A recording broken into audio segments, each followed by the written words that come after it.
बिस्मिल्लाहिर्रहमानिर्रहीम। अस्सलाम वालेकुम स्टूडेंट्स। आज का जो ये हमारी सीरीज़ है इसमें हम फंकैट आईसीएस कंप्यूटर इसमें हम प्रिपरेशन करेंगे एंटी टेस्ट क्लासेस की। और इसमें मुख्तलिफ़ यूनिवर्सिटीज़ के एग्ज़ाम्स होंगे। इसमें हमारे पास फास्ट है, यूईटी है, नस्ट है, जीकी है। तो उसमें हमारे पास क्या है, कंप्यूटर साइंस के हवाले से जो इम्पोर्टेंट क्वेश्चंस हैं जो एंटी टेस्ट के पॉइंट ऑफ व्यू से बहुत ज़्यादा ज़रूरी हैं, वो मैं इस लेक्चर सीरीज़ में स्टार्ट करने लगा हूँ। और अपना फीडबैक लाजमी मुझसे शेयर कीजिएगा आप। और चले हम स्टार्ट करते हैं। तो हमारे पास पहला पहला हमारे पास हम सी लैंग्वेज से स्टार्ट कर रहे हैं यहाँ पे। तो चैप्टर नंबर 8 आप सब लोगों को पता है, गेटिंग स्टार्टेड विद सी है। अच्छा, उसमें पहला पहला यहाँ पे एमसीक्यूज दिया हुआ है जी, who developed the C language develop करने वाला कौन पर्सन है जिसने सी लैंग्वेज को डिवेलप किया। तो अगर हम देखें सी लैंग्वेज को डिवेलप करने वाला जो पर्सन है, वो हमारे पास जो है, अब इसमें हमारे पास क्या है जी, सबसे पहले तो अगर हम देखें, यहाँ पे मैं इसको हाईलाइट कर लेता हूँ। कैन थॉमसन है और जॉन स्ट्रॉस्ट्रप और डेनिस रिची या जेम्स गोसलिंग। अच्छा, जो कैन थॉमसन है उसने हमारे पास जो है ना बी लैंग्वेज को डिवेलप किया था।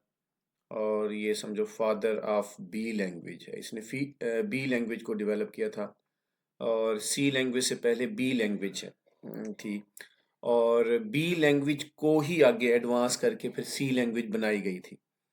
तो जो ये बी लैंग्वेज है, अब याद रखिएगा, सबसे पहले हमारे पास एक लैंग्वेज थी CPL language, combined programming language. और उसके बाद जो लैंग्वेज आई वो हमारे पास बी लैंग्वेज है। और बी लैंग्वेज बनाने वाला कैन थॉमसन था। और हमारे पास जो है ना, अब बी के बाद जो सी लैंग्वेज है, वो जो डेवलप की थी वो डेनिस रिची ने की थी, डेनिस रिची।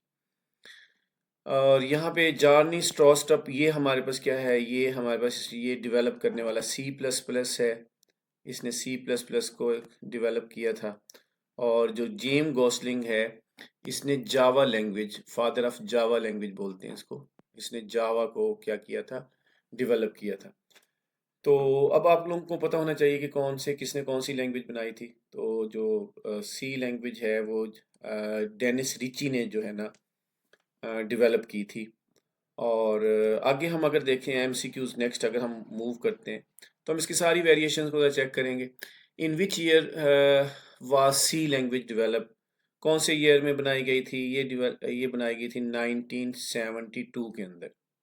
1972 के अंदर 19 आपके पास जो 68 है, और 1969 और 1970 इसमें हमारे पास क्या है, बी लैंग्वेज डेवलप की गई थी। और जो बी लैंग्वेज के बाद सी लैंग्वेज डेवलप की गई।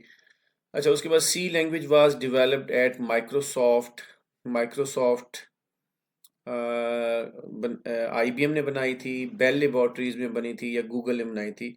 तो हमारे पास इसका जो करेक्ट ऑप्शन है, हमारे पास क्या है, Bell laboratories, New Jersey, USA. ये यूएसए जो है ना, वहाँ पे बनाई गई थी, एक फेमस बेल लैब है, वहाँ पे इसको क्या किया था, डेवलप किया गया था। और डेवलप करने वाला जो पर्सन था वो डेनिस रिची था।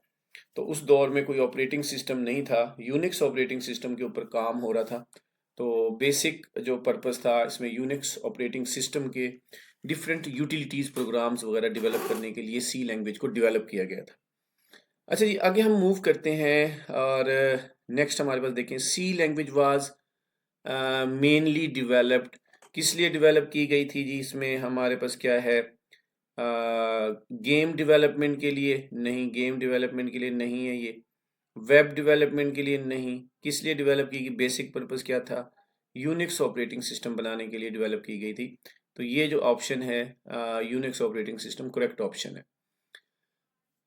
नेक्स्ट हम मूव करते हैं स्टूडेंट्स, अगर हम आगे देखें जी, which language was the predecessor of C language, यानी कौन सी लैंग्वेज थी जिससे सी लैंग्वेज डेवलप हुई।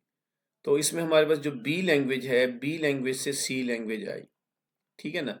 और बी लैंग्वेज कहाँ से आई, वो B C P L language से आई, कंबाइंड प्रोग्रामिंग लैंग्वेज से। विलियम मार्टन्स ने बनाई थी वो। और CPL विलियम मार्टन्स नाम था आई थिंक पर्सन का। और जो सी लैंग्वेज के बाद जावा लैंग्वेजेस आई हैं, और पास्कल फोर्ट्रान ये नहीं है। तो सी लैंग्वेज जो है ना बी लैंग्वेज से डेवलप हुई थी। Who develop the B language, किसने जो है ना डेवलप की थी बी लैंग्वेज, वो हमारे पास जो है ना कैन थॉमसन ने ये डेवलप की थी, कैन थॉमसन। और गीडो वैन रोसम ये इसने पाइथन लैंग्वेज डेवलप की है जो लास्ट वाला है। और डेनिस रिची ने सी लैंग्वेज डेवलप की थी। और हमारे पास क्या है, ये आई थिंक इसने, इसका नहीं मुझे पता कि ये कौन से, इसने कौन सी लैंग्वेज डेवलप की थी, ये पर्सन है। और मेरे ख्याल में ये भी बी लैंग्वेज के साथ ही था, इसने बी लैंग्वेज को मे बी। तो इसमें थोड़ा सा मुझे कन्फ्यूजन है कि ये पर्सन कौन है जिसने ये डेवलप की थी, या कोई भी लैंग्वेज डेवलप की थी, मुझे नहीं आइडिया इसका। तो बहरहाल ये डेड श्योर है कि जो बी लैंग्वेज है वो डेवलप करने वाला कैन थॉमसन है। और CPL लैंग्वेज वाज डेवलप्ड, हाँ अब ये हमारे पास मार्टिन रिचर्ड, मैंने अभी आपको बताया, और ये मार्टिन रिचर्ड ने ही डेवलप की थी। Ken Thompson B language, Dennis Ritchie C language, James Gosling जो है ना इसने जावा लैंग्वेज, कैनेडियन आपके पास ये कंप्यूटर साइंटिस्ट है जिसने इसको डेवलप किया गया था। तो Martin Richard CPL language develop की, यानी याद रखिएगा सी लैंग्वेज बी लैंग्वेज से बनी है, बी लैंग्वेज CPL लैंग्वेज से बनी है। तो ये इस तरह आपके पास हम हिस्ट्री डिस्कस कर रहे हैं कि सी लैंग्वेज कैसे बनी थी। अच्छा जी, उसके बाद हमारे पास क्या है, C language combines features of only high level language, only low level, both high level and low level language. Yes, C language को मिडिल लेवल लैंग्वेज भी बोलते हैं। इसमें जो है ना दोनों आपके पास हाई लेवल लैंग्वेज और लो लेवल लैंग्वेज दोनों के फीचर्स मौजूद हैं। अच्छा जी, उसके बाद हमारे पास क्या है, the book the C programming language was written, किसने लिखी थी जी? और हाँ, ये आपके पास एक बुक लिखने वाला था, ये पर्सन है मेरे जहन में अभी, जो रिसेंट MCQs था, इसने ना बुक लिखी थी। और डेनिस रिची एंड ब्रायन कर्नगन के नाम से है, कर्निघन के नाम से है। इसने ना सी प्रोग्रामिंग लैंग्वेज के नाम से बुक लिखी थी। और उसके बाद अगर हमारे पास नेक्स्ट हम देखें, the version of C describe and KNR book is known as, उसको हम क्या बोलते हैं, KNRC बोलते हैं। आपके पास क्या है, जो सी का जो वर्जन है, कैन थॉमसन, के से आपके पास क्या है, कैन थॉमसन है, और आपके पास क्या है, और नहीं, के से वो है कर्निगर, कर्निगन, एंड आर से रिची है। तो ये आपके पास बुक है सी वाली। तो ये आपके पास एक वर्जन है जो उस बुक में डिस्क्राइब हुआ है सी का। तो के से आपके पास कर्निगन और आर से हमारे पास रिची है। तो ये सी का जो वर्जन है वो उस बुक में डिस्क्राइब हुआ है, जो उन्होंने बुक दोनों ने लिखी थी, डेनिस रिची ने एंड कर्निगन। आपके पास दो आपके पास साइंटिस्ट थे, कंप्यूटर साइंटिस्ट, उन्होंने ये बुक लिखी थी। ANSI standardize the C language, ANSI ने कब सी लैंग्वेज को स्टैंडर्डाइज किया जी? 1989 के अंदर। तो ANSI American national standard institute है। तो उसने क्या किया जी, आपके पास क्या है, 1989 को एक स्टैंडर्ड प्रोवाइड किया, एक प्रॉपर साइंटेक्स प्रोवाइड किया, और उसके जो है ना एक वे प्रोवाइड किया कि कैसे सी लैंग्वेज को यूज़ किया जाए। तो उसको स्टैंडर्ड बनाने वाला, उसके प्रोटोकॉल्स बनाने वाला आपके पास आंसी है। ISO approve the C standard, फिर ISO ने जो सी स्टैंडर्ड को कब अप्रूव किया, 1990 के अंदर। तो ये ज़रा जहन में रखिएगा। और आंसी वालों ने 1989 के अंदर उसको जो है ना स्टैंडर्ड डेवलप किए, और उसके बाद 1990 को 90 में ISO ने क्या किया, इसको अप्रूव किया। अच्छा, ANSI C is also known as, ANSI C को हम C89 भी बोलते हैं। ये MCQs हैं बच्चों, इनको जरा जहन में रखिएगा। आंसी सी को हम C89 भी बोलते हैं, क्योंकि ये 1989 के अंदर आपके पास क्या है, इसके स्टैंडर्ड बने थे। Which of the following is a modern version of C, modern version इसका क्या है जी, सी का C99, और ये मॉडर्न वर्जन है C99 हमारे पास जो हम यूज़ करते हैं। और लेटेस्ट जो स्टैंडर्ड है हमारे पास, जो सी लैंग्वेज का जो लेटेस्ट स्टैंडर्ड है वो C23 है। तो लेटेस्ट वर्जन C99 है और लेटेस्ट जो स्टैंडर्ड है वो C23 है। उसके बाद हमारे पास अगर आगे नेक्स्ट हम मूव करें बच्चों, C language is considered a high level language, एक हाई लेवल लैंग्वेज है। हाँ, कहीं पे लिखा होता है ये मिडिल लेवल लैंग्वेज है, और किसमें इसमें बोथ हम हाई लेवल लैंग्वेजेस और लो लेवल लैंग्वेज दोनों तरह के प्रोग्राम्स हम बना सकते हैं। तो मतलब ये मशीन लैंग्वेज से एडवांस है और हाई लेवल लैंग्वेज से कम है, यानी दोनों के फीचर्स इसमें मौजूद हैं। लेकिन हमारे पास क्या है, हम बुक के हिसाब से अगर देखें तो हमारे पास जो यूनिवर्सिटी में आपके पास क्वेश्चंस आते हैं उसमें यही लिखा होता है सी लैंग्वेज क्या है, एक हाई लेवल लैंग्वेज है। C language influenced which of the following language, C language ने कौन कौन सी लैंग्वेज को कौन कौन सी लैंग्वेजेस जो है ना सी लैंग्वेज से इन्फ्लुएंस्ड हुई हैं।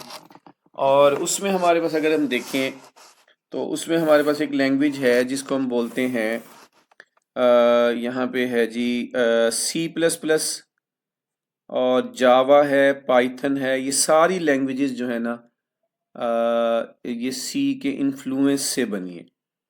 सी से C++ आई, जावा आई, पाइथन लैंग्वेज हैं। ये सारी आपके पास क्या है, इन्फ्लुएंस्ड बाय सी लैंग्वेज, और सी लैंग्वेज का इन्फ्लुएंस इसमें मौजूद है। C language is widely used, कहाँ यूज़ होती है जी? ऑपरेटिंग सिस्टम बनाने के लिए यूज़ होती है, एम्बेडेड सिस्टम बनाने के लिए यूज़ होती है, कंपाइलर्स बनाने के लिए यूज़ होती है, ऑल ऑफ दीज। तो ये ऑल ऑफ दीज हमारे पास ऑप्शन जो है ना करेक्ट ऑप्शन है। अच्छा, उसके बाद अगर हम नेक्स्ट देखें जी, ऑपरेटिंग सिस्टम वार ओरिजिनली यूनिक्स ऑपरेटिंग सिस्टम, जो पहले पहले जो लिखा गया था वो किस में लिखा गया था? वो लिखा गया था जी सी लैंग्वेज में। ये हमने एमसीक्यूज पहले देखा है। अच्छा, उसके बाद अगर हम आगे देखें, which feature made C language popular, कौन से फीचर की वजह से सी लैंग्वेज ज़्यादा पॉपुलर है? इजी साइंटैक्स है, पोर्टेबिलिटी है, हार्डवेयर कंट्रोल है, ऑल ऑफ दीज है। मतलब इसका साइंटैक्स इजी है, मतलब सी लैंग्वेज, और पोर्टेबिलिटी है कि इसको हम इजीली जो है ना एक सी लैंग्वेज में इजीली हम डिफरेंट ऑपरेटिंग सिस्टम के ऊपर इसको रन कर सकते हैं और इजीली हम उसको ट्रांसफ़र कर सकते हैं कोड को। और उसके बाद अगर हम देखें जी नेक्स्ट, और उसके बाद हमारे पास क्या है, हार्डवेयर कंट्रोल है इसका, और हमारे पास ऑल ऑफ दीज हमारे पास ऑप्शन जो है ना करेक्ट ऑप्शन है। और तो उसके बाद अगर हम नेक्स्ट मूव करें, हाई लेवल लैंग्वेज क्या होती है? Which language type of language is closest to machine language, कौन सी लैंग्वेज है जो मशीन लैंग्वेज के क्लोजेस्ट होती है? That is a low level language. और उसके बाद हमारे पास जो है हमारे पास जो है ना नेक्स्ट है, machine language is written, machine language किस में लिखी होती है बच्चों? ये हमारे पास क्या है, बाइनरी में लिखी होती है, 0 और 1 की फॉर्म में, वो हमारे पास मशीन लैंग्वेज होती है, जो कंप्यूटर की लैंग्वेज है, कंप्यूटर की नेटिव लैंग्वेज है। ये हमारे पास लो लेवल लैंग्वेज में आ जाती है, machine language and assembly language. Assembly language हमारे पास क्या है जी? असेंबली लैंग्वेज की अगर हम बात करते हैं, असेंबली लैंग्वेज में हमारे पास इंग्लिश वर्ड्स होते हैं, बाइनरी कोड्स होते हैं, निमोनिक्स कोड्स होते हैं। ये निमोनिक्स होते हैं जो असेंबली लैंग्वेज में फर्स्ट टाइम इंट्रोड्यूस हुए। जैसे फॉर एग्जांपल आपके पास एक ना ये है, एक इंस्ट्रक्शन फॉर्मेट है, हम लिखते हैं यहाँ पे ऐड, सी है, ए है और बी है, या मैं यहाँ लिखता हूँ लोड सी और ए, और मैं कहता हूँ जी ऐड सी और बी। अब ये जो है ना, ये इंग्लिश वर्ड्स हैं, ये निमोनिक्स हैं, ये असेंबली लैंग्वेज है हमारे पास जिसमें हम ये यूज़ करते हैं। तो याद रखिएगा, मशीन लैंग्वेज और असेंबली लैंग्वेज दोनों लो लेवल लैंग्वेजेस होती हैं, और इनको कोड लिखना हाई लेवल लैंग्वेज से इसमें मुश्किल होता है। और जो मशीन लैंग्वेज है वो प्योरली 0101 की फॉर्म में होती है, और कंप्यूटर की नेटिव लैंग्वेज होती है, और कंप्यूटर उसी लैंग्वेज को ही अंडरस्टैंड करता है। असेंबली लैंग्वेज एक स्टेप हाई है, यानी इसमें निमोनिक्स होते हैं, इंग्लिश वर्ड्स होते हैं, और कंप्यूटर हार्डवेयर की जो इंस्ट्रक्शन फॉर्मेट्स होते हैं, जो भी प्रोग्रामिंग है वो सारी असेंबली लैंग्वेज में होती है। और असेंबली लैंग्वेज हर कंप्यूटर हार्डवेयर की डिफरेंट होती है, और ये हार्ड इसमें मशीन डिपेंडेंसी होती है। और हर कंप्यूटर के लिए उसकी असेंबली क्या होगी, डिफरेंट होगी। अच्छा, उसके बाद हमारे पास क्या है, which of the following is a low level language, कौन सी लो लेवल लैंग्वेज है? Assembly language, Python high level language है, जावा हाई लेवल लैंग्वेज है, C plus plus high level language है। High level languages are machine dependent नहीं, low level language होती है machine dependent. और मशीन इंडिपेंडेंट है, yes. ये मशीन इंडिपेंडेंट का मतलब है प्लेटफॉर्म इंडिपेंडेंट है, कि आप डिफरेंट ऑपरेटिंग सिस्टम्स के ऊपर इसको चला सकते हो। डिफरेंट जो आपके पास प्रोसेसर्स हैं, आपका इंटेल का प्रोसेसर है, एएमडी का प्रोसेसर है, आप डिफरेंट मशीन्स के ऊपर इसको आसानी से रन कर सकते हो, कोड को ट्रांसफ़र कर सकते हो। लेकिन जो लो लेवल लैंग्वेज जिस कंप्यूटर पे आप बनाओगे और वो उसी कंप्यूटर पे ही डिपेंडेंट होगी और किसी भी दूसरे कंप्यूटर पे वो नहीं चलती। Which translator is used for assembly language, हम असेंबलर यूज़ करेंगे। कंपाइलर और इंटरप्रेटर ये हाई लेवल लैंग्वेजेस के लिए हैं। लिंकर हमारे पास जो है ना, ये ऑब्जेक्ट कोड को लिंक करता है और एग्जीक्यूटेबल कोड बनाता है। ये आगे हम डिस्कस करेंगे इसी लेक्चर में। विच ट्रांसलेटर्स, यहाँ पे अब ट्रांसलेटर्स का कुछ लिखा हुआ है बच्चों। Converts high level language into machine language, और पूरे कोड को जो है ना, हाई लेवल लैंग्वेज को मशीन लैंग्वेज में कन्वर्ट करता है। वो हमारे पास क्या है, वो कंपाइलर है, वो कंपाइलर है। अब हम यहाँ इस तरह भी लिख सकते हैं, which translators convert the whole high level language code source code into object code, वो हमारे पास क्या है, कंपाइलर है। सी वाला ऑप्शन है। Machine language is also known as, जिसको हम बाइनरी कोड भी बोलते हैं, बाइनरी लैंग्वेज भी बोलते हैं, बाइनरी कोड भी बोलते हैं मशीन लैंग्वेज को, जो कंप्यूटर की लैंग्वेज होती है। Which language is easiest to understand by humans, high level language को ह्यूमन लैंग्वेज की तरह होती है, इंग्लिश लैंग्वेज की तरह होती है, जिसको अंडरस्टैंड करना ह्यूमंस के लिए आसान होता है। और जो लो लेवल लैंग्वेजेस होती हैं वो आपके पास क्या है, बाइनरी फॉर्मेट में होती हैं, 0101 की फॉर्म में होती हैं, जिसको अंडरस्टैंड करना मशीन के लिए तो आसान है और ह्यूमंस के लिए मुश्किल होता है। विच लैंग्वेज एग्जीक्यूट फास्टेस्ट, कौन सी लैंग्वेज जो है ना सबसे ज़्यादा फास्ट एग्जीक्यूट करती है, यानी रन होती है, एग्जीक्यूट करती है, फास्टली एग्जीक्यूट करती है, कौन सी लैंग्वेज है जी? अब अगर हम इसमें देखें तो इसमें हमारे पास जो लैंग्वेज है that is high level language नहीं, हाई लेवल लैंग्वेज में ट्रांसलेशन रिक्वायर्ड होती है, ये हमारे पास क्या है, फास्टेस्ट नहीं है। असेंबली लैंग्वेज में भी आपके पास क्या है, असेंबलर होता है, ट्रांसलेट करता है, तो असेंबली लैंग्वेज भी आपके पास क्या है, फास्टेस्ट नहीं है। मशीन लैंग्वेज आपके पास फास्टेस्ट है, क्योंकि इसके कोड को ट्रांसलेट नहीं करना पड़ता, ये आपका डायरेक्टली आपके पास क्या है, इसके लिए कोई ट्रांसलेटर रिक्वायर्ड नहीं होता, तो इसलिए ये ज़्यादा फास्ट होता है। और उसके बाद हमारे पास जो है, high level language are translated using compiler and interpreter, assembler only. Assembler तो असेंबली लैंग्वेज के लिए हम यूज़ करते हैं, ये ऑप्शन गलत है। कंपाइलर इंटरप्रेटर ओके है, ये ऑप्शन सही है। लोडर आपके पास नहीं है, डीबगर आपके पास नहीं है। तो हमारे पास क्या है, कंपाइलर और इंटरप्रेटर दो लैंग्वेज ट्रांसलेटर्स हैं जो हम हाई लेवल लैंग्वेज को कन्वर्ट करने के लिए यूज़ करते हैं। विच of the following is not a high level language, कौन सी इसमें हाई लेवल लैंग्वेज नहीं है? इसमें हमारे पास जो है असेंबली लैंग्वेज, ये हाई लेवल लैंग्वेज नहीं है। ये सारी हमारे पास हाई लेवल लैंग्वेज हैं, सी, जावा, पाइथन। उसके बाद लो level language provide less control over hardware, नहीं, ऐसा नहीं होता, और इसमें ज़्यादा कंट्रोल होता है, यानी हार्डवेयर के ऊपर, हार्डवेयर की जितनी भी बच्चों प्रोग्रामिंग होगी, याद रखिएगा, वो हम ना लो लेवल लैंग्वेज में करेंगे, यानी कंप्यूटर हार्डवेयर, इसलिए कहते हैं low level language close to computer hardware, क्योंकि इसका कंट्रोल है। और हार्डवेयर से रिलेटेड जो भी प्रोग्रामिंग होगी, सिस्टम प्रोग्राम्स होंगे, वो सारे हम लो लेवल लैंग्वेज में बनाते हैं, असेंबली लैंग्वेज में बनाते हैं, तो ये वाला ऑप्शन सही है, बी वाला। विच लैंग्वेज इज मशीन डिपेंडेंट, कौन सी मशीन डिपेंडेंट है, यानी हर कंप्यूटर हार्डवेयर की अपनी असेंबली लैंग्वेज होती है, तो ये वाला ऑप्शन हमारे पास क्या है, ये है, असेंबली लैंग्वेज मशीन डिपेंडेंट होती है, इसमें लिखा हुआ कोड उसी मशीन पे ही चलेगा जिस पे आपने उसको रन किया, बनाया है। High level language are mainly use for hardware design, नहीं, हार्डवेयर डिज़ाइन के लिए नहीं यूज़ करते हम इसको। और system programs only, system program बनाने के लिए नहीं। एप्लीकेशन डेवलपमेंट, एप्लीकेशन प्रोग्राम्स बनाने के लिए यूज़ करते हैं। सिस्टम प्रोग्राम्स बनाने के लिए, सिस्टम सॉफ्टवेयर बनाने के लिए हम मेनली ज़्यादातर हम लो लेवल लैंग्वेज यूज़ करते हैं बच्चों। मैं ज़्यादातर का लफ्ज़ बोल रहा हूँ, ज़्यादातर हम क्या यूज़ करते हैं, low level language. High level language हम कहाँ पे यूज़ करते हैं, एप्लीकेशन प्रोग्राम्स बनाने के लिए, एप्लीकेशन सॉफ्टवेयर बनाने के लिए, जिसमें आपके पास पैकेज सॉफ्टवेयर हो सकते हैं, जिसमें कस्टम बिल्ट सॉफ्टवेयर हो सकते हैं। माइक्रो प्रोसेसर का डिज़ाइन ये लो लेवल लैंग्वेज में बनेगा, हार्डवेयर डिज़ाइन सारा लो लेवल लैंग्वेज में बनता है। तो ये आपके पास क्या है, सी वाला ऑप्शन है। Assembly language programs are written, assembly language programs are written using mnemonics and symbols. इसमें इंग्लिश वर्ड्स होते हैं, निमोनिक्स होते हैं, सिंबल्स होते हैं जो यूज़ होते हैं।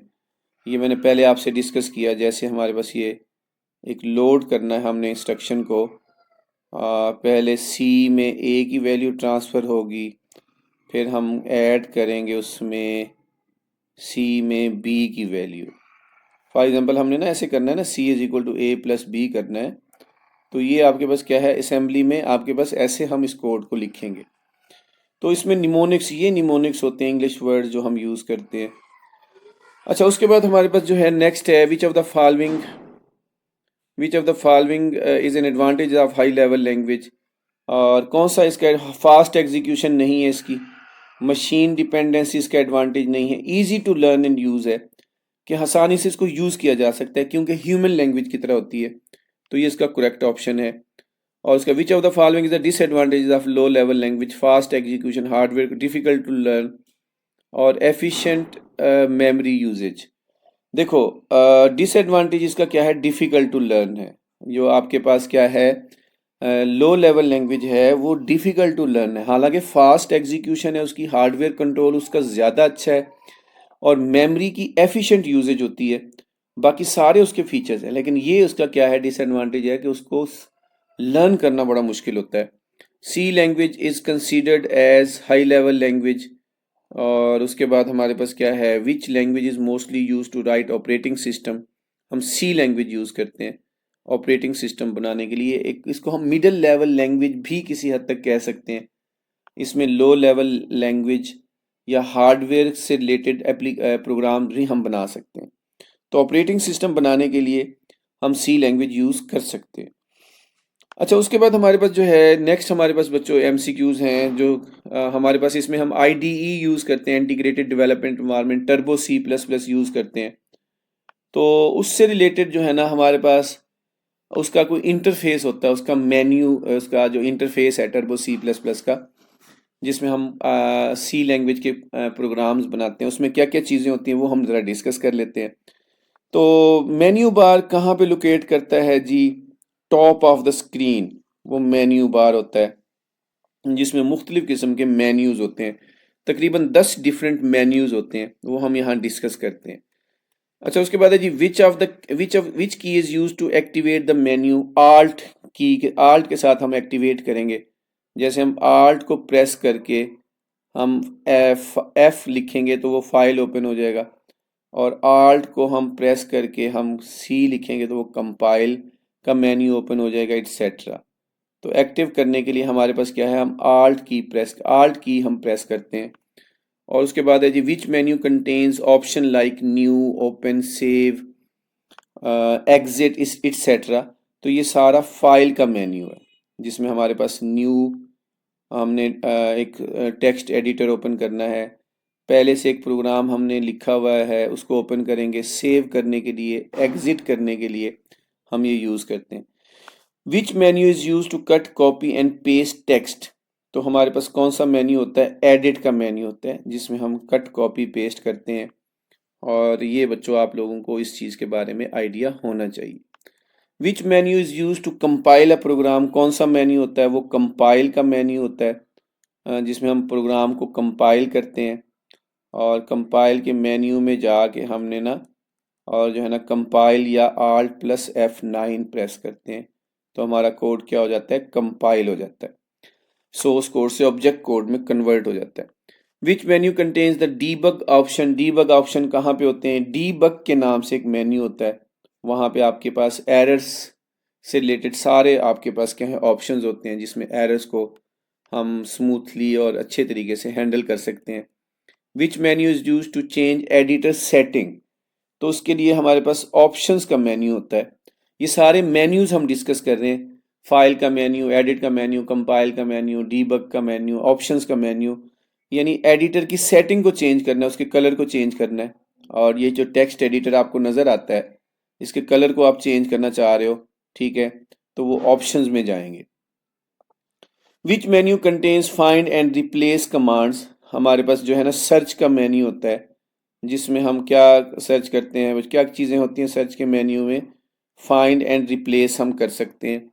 और उसके बाद है विच menu allow switching between open files, और ये हमारे पास विंडो का मेन्यू होता है, जिसमें हमारे पास डिफरेंट फाइल्स हैं और उनके बीच में हमने स्विच करना है। तो विंडो का हमारे पास क्या है, एक मेन्यू है जो हम यूज़ करते हैं।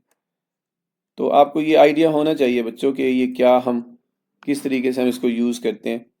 तो कौन सा मेन्यू हम यूज़ करेंगे, विंडो का menu. How many menus are there in turbo C++ menu bar, menu bar के ऊपर कितने मेन्यूज होते हैं बच्चों, there are 10 menus.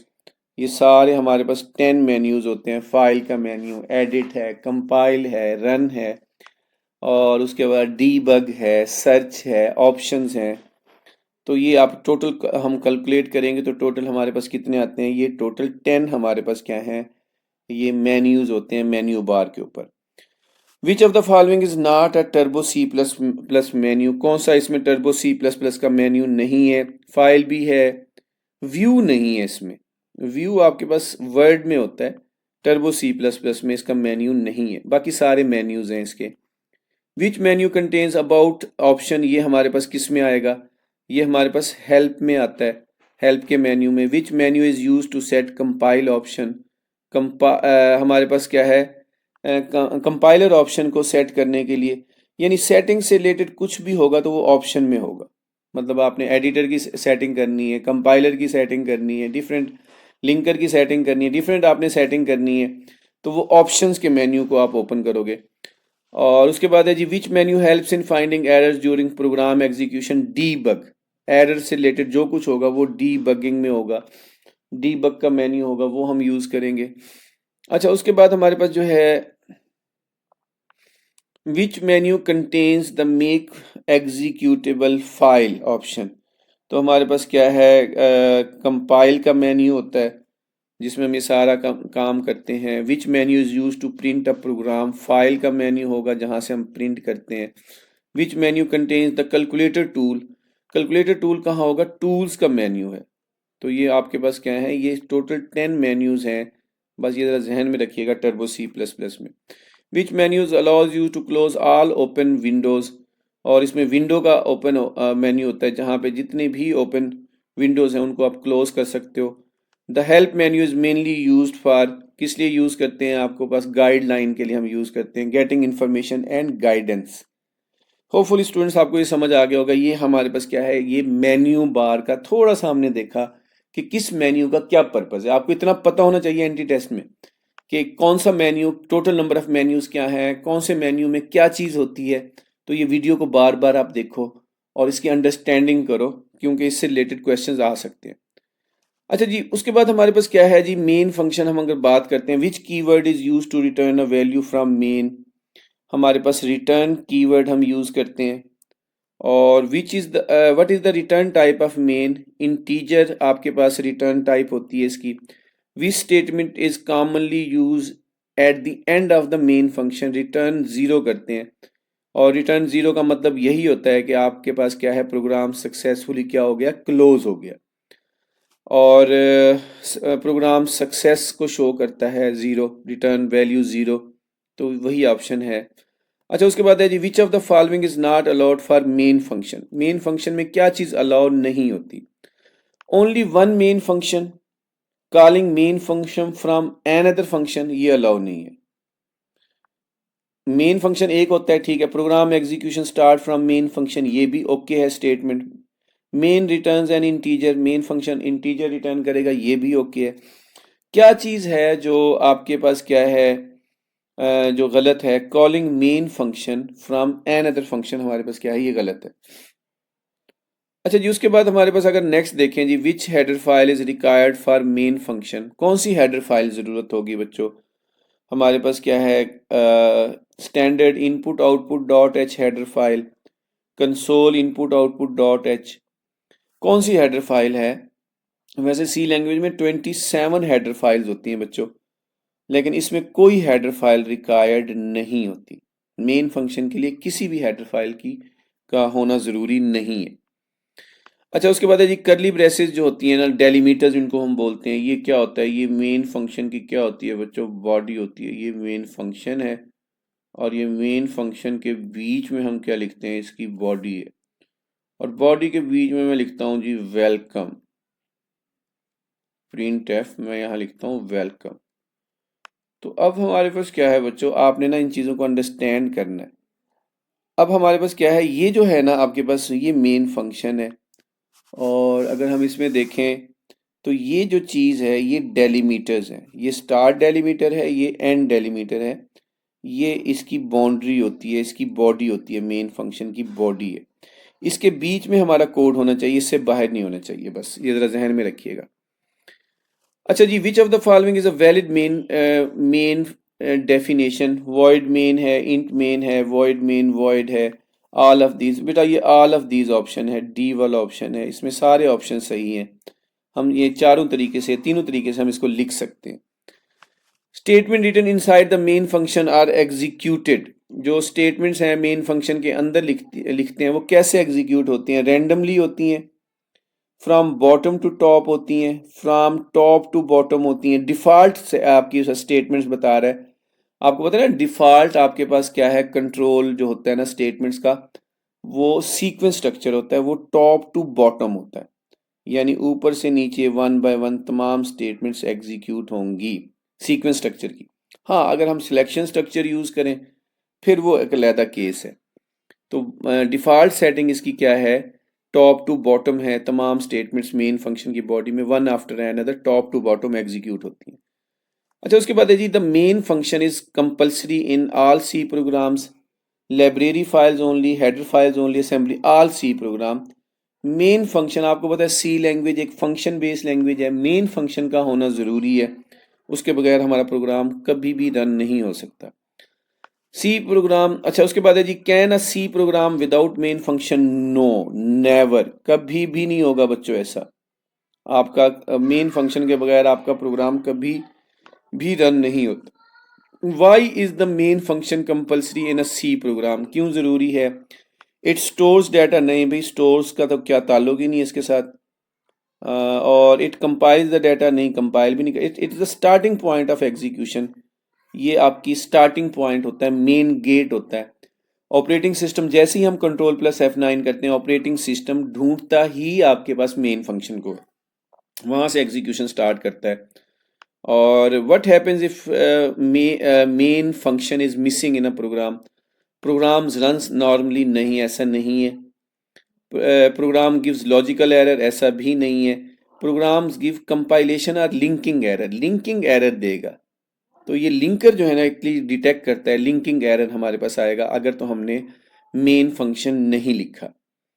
Which component of C program, which component of C program looks for the main function? आपके पास क्या है, लिंकर। मेन फंक्शन के लिए, मेन फंक्शन को देखने वाला कौन सा कंपोनेंट है? लिंकर है। तो लिंकर एक्चुअली चेक करता है कि मेन फंक्शन है सी प्रोग्राम में या नहीं है, ये आपने बात जहन में रखनी है बच्चों। अच्छा, उसके बाद है which statement is correct about main function? It is optional, optional तो नहीं, ये मैंडेटरी है, it can be written many times. No, optional भी नहीं है, नहीं, ये ऑप्शनल है, ये गलत है। और मैनी टाइम बहुत दफ़ा लिख सकते हैं, it must be written exactly once, एक दफ़ा हम लिखते हैं मेन फंक्शन को। अच्छा, उसके बाद हमारे पास क्या है नेक्स्ट, अगर हम देखें, in standard C program execution start from main function. A C program without main will compile and run, compile but not run. Compile हो जाएगा और रन हो जाएगा, नहीं, ऐसा नहीं है। मेन फंक्शन के बगैर कंपाइल बट नॉट रन, ऐसा भी नहीं है। Not compile or link successfully, वो कंपाइल भी नहीं होगा, ठीक है, या आपके पास सम टाइम ऐसा होता है कि वो लिंक नहीं होगा, मतलब आगे जाएगा ही नहीं। सम टाइम ऐसा होता है कि कंपाइल ही नहीं होता, सम टाइम ऐसा अगर कंपाइल होता भी है तो वो आगे लिंक नहीं हो सकता सक्सेसफुली, तो आपका प्रोग्राम एक्चुअली हमारा यहीं पे रुक जाएगा, आगे एग्जीक्यूट नहीं होगा। रन पार्शली वाली बात नहीं है, ऐसा नहीं है कि थोड़ा सा चले फिर ख़त्म हो जाए, ऐसा नहीं है। Which error is usually shown if main function is missing, कौन सा एरर शो होता है, बस ये बच्चों इस पॉइंट को आपने ज़रा जहन में रखना है। हमारे पास लिंकर एरर आएगा अगर आपके पास क्या है, मेन फंक्शन आप लिखना भूल गए। और उसके बाद जी है which function must be present exactly once in every C program, main function एक दफ़ा होना ज़रूरी है। प्रिंट एफ आप जितनी बार चाहें लिख लें, इनिट का फंक्शन लिख दें, आप स्टार्ट लिखें, वट एवर जो चाहें लिखें, लेकिन जितनी दफ़ा लिखें, लेकिन मेन फंक्शन आपने सिर्फ एक दफ़ा लिखना है।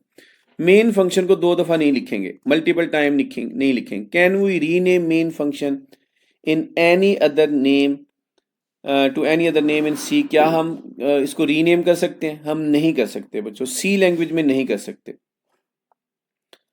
नो हम नहीं कर सकते भाई, इसका ऑप्शन है only in turbo C plus plus, only in C plus plus.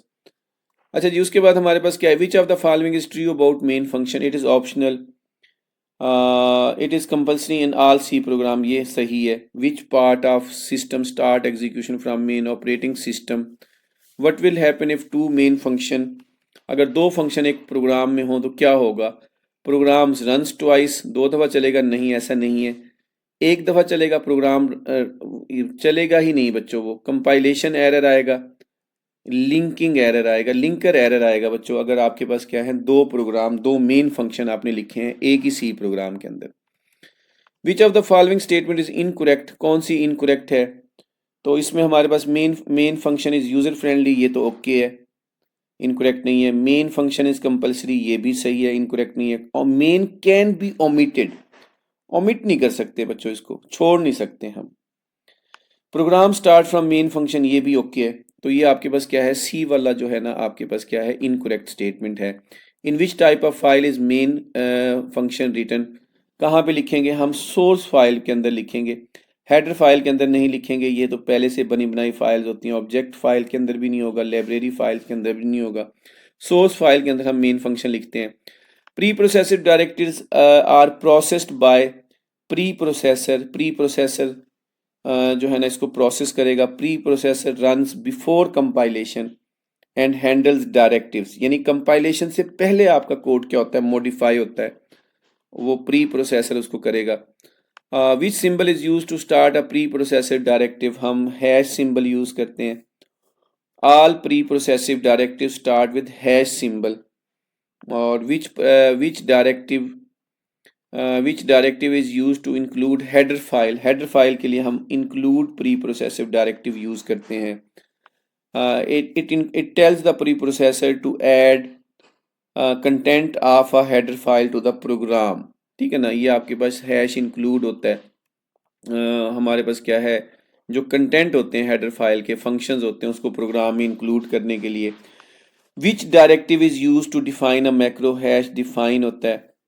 और which directive is use to remove a macro, undefine होता है, ये सी वाला ऑप्शन है।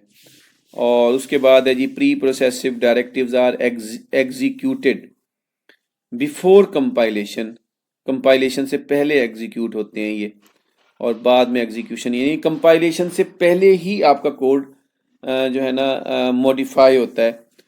और उसके बाद है जी which of the following is not a preprocessive directive, कौन सा इसमें प्री प्रोसेसिव डायरेक्टिव नहीं है? प्रिंट एफ नहीं है, बाकी सारे प्री प्रोसेसिव डायरेक्टिव्स हैं। और हेडर फाइल्स, अच्छा इसमें हमारे पास हेडर फाइल्स की अगर हम बात करते हैं, header files in C have the extension dot h होती है, इसको लाइब्रेरी फाइल्स भी बोलते हैं। सी लैंग्वेज के अंदर बच्चों 27 हेडर फाइल्स हैं बच्चों, जहन में रखिएगा। और हमारे पास क्या है, 27 हेडर फाइल्स हमारे पास क्या है, सी लैंग्वेज में होती हैं, ठीक है ना, ये ज़रा जहन में रखिएगा। और इसकी एक्सटेंशन क्या होती है, डॉट एच होती है। Header file contains function declaration होती है, इसमें फंक्शंस होते हैं, बिल्ट इन फंक्शंस होते हैं। Which header file is use for input output function. Input output function के लिए हमारे पास होती है standard input output dot H, जिसमें प्रिंट एफ का फंक्शन, स्कैन एफ का फंक्शन होता है और सिमिलर फंक्शंस होते हैं। Which header file is required for mathematical functions, उसके लिए हमारे पास मैथ डॉट एच होती है, जैसे स्क्वायर रूट का फंक्शन है, पावर का फंक्शन है, साइन का फंक्शन है, ये मैथ डॉट एच में होता है।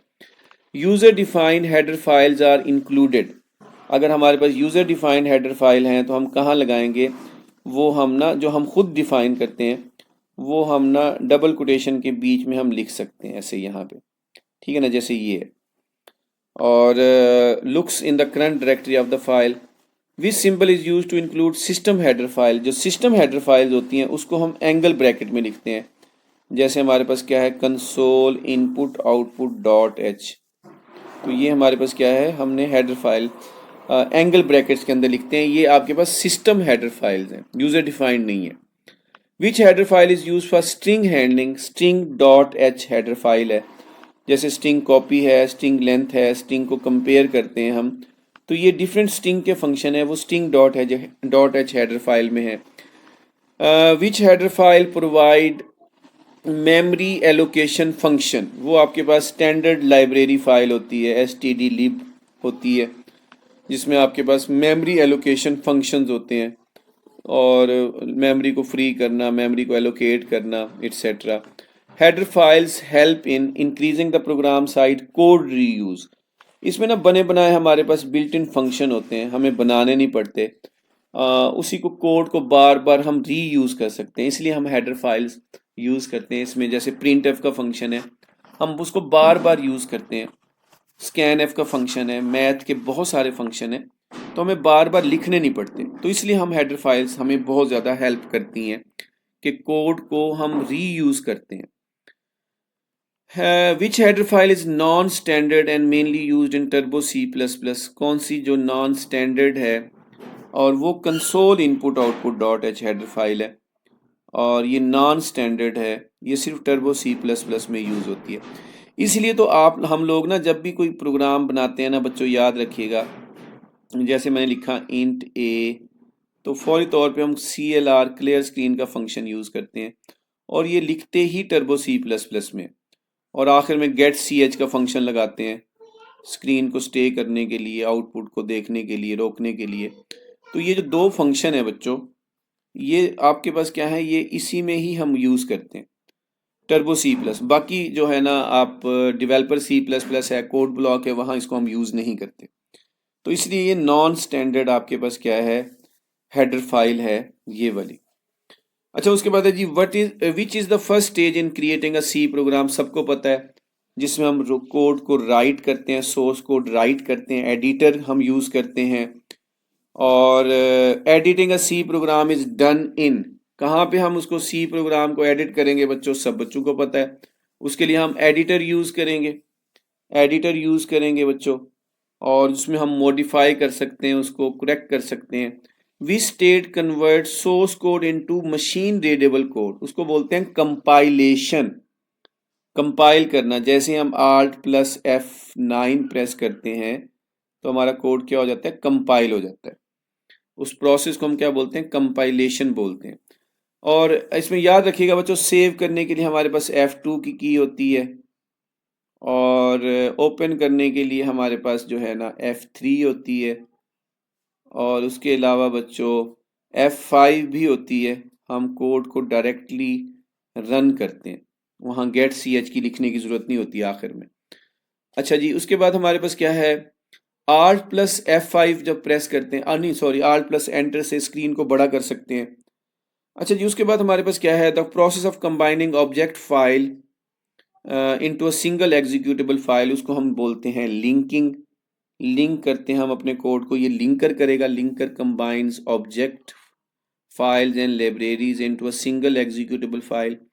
विच stage places the program into memory for execution, तो लोडर होता है, loads the executable into the RAM, loader हमारे पास क्या है, लोड ये एक प्रोसेस है।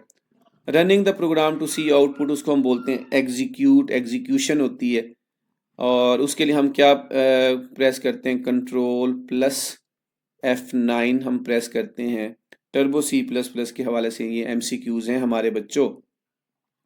विच file extension is created after compilation, compilation के बाद कौन सी फाइल बनती है? कंपाइलेशन से पहले हमारे पास सोर्स फाइल होती है .c, और कंपाइलेशन के बाद हमारे पास ऑब्जेक्ट फाइल होती है, और लिंकिंग के बाद हमारे पास होती है .exe फाइल एटसेट्रा। तो ये आपको पता होना चाहिए। Which stage detect syntax error in the program compilation time, compiler check for syntax error. जैसे ही हम Alt+F9 करते हैं, अगर तो कोई भी साइंटैक्स एरर है, आपने रूल्स को फॉलो नहीं किया, स्टेटमेंट टर्मिनेटर नहीं लगाया, करली ब्रेसेस को क्लोज नहीं किया, ओपन किया हुआ है, तो वो साइंटैक्स एरर होगा। वो कंपाइलेशन टाइम में ही हमें कंपाइलर पकड़ता है उसको, और कंपाइल ही नहीं होने देता कोड को जब तक कि हम उसको सही नहीं करते। Which stage detects unresolved function calls or external references, वो जो है लिंकिंग होती है, जो लिंकर है जो आपके पास रेफरेंसेस को या जो ऑब्जेक्ट फाइल और लाइब्रेरी फाइल्स के दरमियान में जो लिंकेज होती है, उसमें जो इशू होता है उसको रिजॉल्व करता है। Which of the following is not a part of C program, कौन सा सी प्रोग्राम का पार्ट नहीं है? एडिट भी है, कंपाइल भी है, डीबग भी है, डीबग नहीं है, एग्जीक्यूट है, डीबग नहीं है। डीबग एक सेपरेट प्रोसेस है, not a main program execution, वो उसमें पार्ट्स में नहीं आएगा कि how to create, edit, compile, उसमें नहीं होता। और उसके बाद हमारे पास क्या है? Source file is saved with the extension .c, हमारे पास सोर्स फाइल होती है जो यूज़र बनाता है, हम लोग बनाते हैं। और उसके बाद हमारे पास जो है which stage converts high level instruction into assembly language, कौन सी जो है ना स्टेज होती है जिसमें high level instruction assembly code में या मशीन लैंग्वेज में कन्वर्ट होती हैं? वो हमारे पास कंपाइलेशन स्टेज होती है। कौन सी स्टेज होती है? कंपाइलेशन। और उसके बाद हमारे पास क्या है? Linking helps combining object files and libraries, ये मैंने 2-3 दफ़ा हमारा रिपीट हो चुका है। Loader is part of operating system, operating system का पार्ट होता है। Operating system loader loads the executable file into memory, ये ज़रा इसको आपने जहन नशीन करना है। Execution of a program occurs, कहाँ पे एग्जीक्यूशन होती है? हमेशा रैम में होती है बच्चों। Execute the instruction from RAM,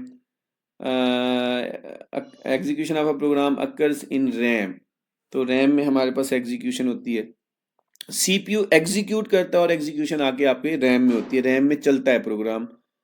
और उसके बाद हमारे पास जो है which stage comes immediately after writing, हमारे पास जो है एडिट होता है, एडिट के बाद कंपाइल है, कंपाइल के बाद लिंक है, लिंक के बाद लोड है, लोड के बाद एग्जीक्यूट है। तो ये सारी स्टेजेस का पता होना चाहिए। During which stage are library function resolve, हमारे पास लिंकिंग, लिंकिंग के बाद लिंकर करता है जी external libraries to the program. Syntax error are detected, compilation stage में हम डिटेक्ट करते हैं। विच स्टेज प्रोड्यूसेस, और कौन सी स्टेज है जो प्रोड्यूस करती है? .exe फाइल, लिंकिंग फेज है। अच्छा, करेक्ट ऑर्डर हमने बच्चों यहाँ बताना है, करेक्ट ऑर्डर क्या है? और stages, correct order of stages in C program execution, पहले कंपाइल होता है, compile, edit, load, link, execute. Create करना प्रोग्राम, एडिट करना, कंपाइल करना, लिंक करना, लोड करना, एग्जीक्यूट करना, ये वाला करेक्ट ऑप्शन है बच्चों। पहले कंपाइल नहीं होता बच्चों, पहले आप प्रोग्राम को क्रिएट करते हैं। एडिट पहले क्रिएट करेंगे फिर एडिट होगा, तो ये बी वाला करेक्ट ऑप्शन है। अच्छा जी, उसके बाद हमारे पास क्या है जी? Which translator converts high level language into machine language, कौन सा है जी? हमारे पास कंपाइलर है, और translate entire high level language program into machine code before execution, entire की बात हो रही है यहाँ पे, पूरे कोड को। Which translators convert assembly language into machine code, assembly language को असेंबलर होता है, ये लैंग्वेज ट्रांसलेटर है। Which translator executes line by line, statement by statement, वो इंटरप्रेटर होता है। जैसे पाइथन लैंग्वेज जो है ना, कंपाइलर बेस भी है, ये इंटरप्रेटर बेस भी है। तो कंपाइलर में हमारे पास क्या है? स्टेटमेंट बाय स्टेटमेंट एग्जीक्यूट होता है code one by one. Which combines object files and libraries into an executable code, वो लिंकर है, आप सबको पता है बच्चों, ये हमने डिस्कस किया था। और उसके बाद which loads the executive file into memory, और ये आपका लोडर होता है जो लोड करता है जो फाइल एग्जीक्यूटेबल फाइल्स होती हैं हार्ड डिस्क से रैम की तरफ लोड करेगा। Syntax error occur due to incorrect use of language rules, rules को फॉलो नहीं करते। Logical error occur due to wrong, हमारे पास जो है यहाँ पे लॉजिक और एल्गोरिदम है, तो वो अगर हम सही नहीं लिखेंगे, और वो लॉजिकल एरर होता है, सबसे मुश्किल एरर होता है इसको फाइंड करना। Run time error occur during program execution, divide by zero है, और इनवैलिड मेमोरी एक्सेस है, तो वो आपके पास क्या है, वो आपका रन टाइम एरर है। और टेक्स्ट को किसी नंबर से मल्टीप्लाई कर रहे हो। Which of the following is a syntax error, कहाँ पे साइंटैक्स एरर है, यहाँ ये ओके है, ये भी ओके है, ये भी ओके है, यहाँ पे आपके पास जो है ना साइंटैक्स एरर है। तो ए वाला ऑप्शन सही है, क्योंकि इसमें हमने ना इसको क्लोज नहीं किया, पैरेंथेसिस को, स्टेटमेंट टर्मिनेटर नहीं लगाया। Which of the following is a logical operator, missing semicolon, नहीं, ये साइंटैक्स एरर है। Use equal assignment instead of equal to operator, comparison operator, मतलब आप इक्वल यूज़ कर रहे हो और आपने डबल इक्वल सिंबल यूज़ करना है, हाँ ये वाला सही ऑप्शन है। तो ये आपके पास क्या है बच्चों, मुख्तलिफ किस्म के MCQs थे जो मैंने चैप्टर नंबर 8 से रिलेटेड कवर किए हैं, जितने पॉसिबल हो सकते थे मैंने यहाँ पे डिस्कस किए हैं, आपसे शेयर किए हैं। अच्छा, उसके बाद हमारे पास क्या है, अगर हम देखें ना बच्चों, कुछ चीज़ें आपसे ज़रा डिस्कस करना चाह रहा हूँ। ये ISO C स्टैंडर्ड जो C88 है, 89 है और C99 है बच्चों, उसके C90 है, ये जो ISO का स्टैंडर्ड है, ये आपके पास क्या है, ये standard C89 C90 27 header files आपके पास मौजूद हैं C लैंग्वेज में, और उसको ना 3 कैटेगरीज में डिवाइड किया गया है। स्टैंडर्ड इनपुट आउटपुट, उसमें एक standard input output dot H है इनपुट आउटपुट फंक्शन के लिए। स्टैंडर्ड लाइब्रेरी है, स्ट्रिंग डॉट एच है, सी टाइप है, लिमिट्स हैं, फ्लोट डॉट एच है। तो ये मुख्तलिफ किस्म की हेडर फाइल्स हैं। मैथमेटिकल फंक्शंस के लिए अलहदा हेडर फाइल्स हैं, मैथ डॉट एच है, कम्प्लेक्स डॉट एच है, TG मैथ डॉट एच है, और time, utility and other functions हैं। ये टोटल कुल मिला के 27 हेडर फाइल्स हैं। तो ये बच्चों आपको पता होने चाहिए कि हमारे पास जो है, हम ये क्या यूज़ कर रहे हैं, कैसे यूज़ कर रहे हैं हेडर फाइल्स को। हेडर फाइल्स में बहुत सारे फंक्शंस होते हैं जिनको हम रीयूज़ करते हैं और हमारा टाइम सेव होता है, और उनको हमें ऊपर इंक्लूड करना पड़ता है using pre progressive directive include. तो ये सारा आपको पता होना चाहिए बच्चों। लेक्चर का फीडबैक लाजमी मुझसे शेयर करें, दुआओं में याद रखिएगा। अपने जितने भी एंटी टेस्ट के जो स्टूडेंट्स हैं, आपके क्लास फेलोज़ हैं, कुलीग्स हैं, कहीं पे भी हैं, बस ये एक फेवर करें कि ये मेरा पहला लेक्चर है और आप सबके साथ शेयर करें, और ताकि मैं आगे इस लेक्चर सीरीज़ को लेके चलूँ। Take care of yourself. Allah हाफिज़।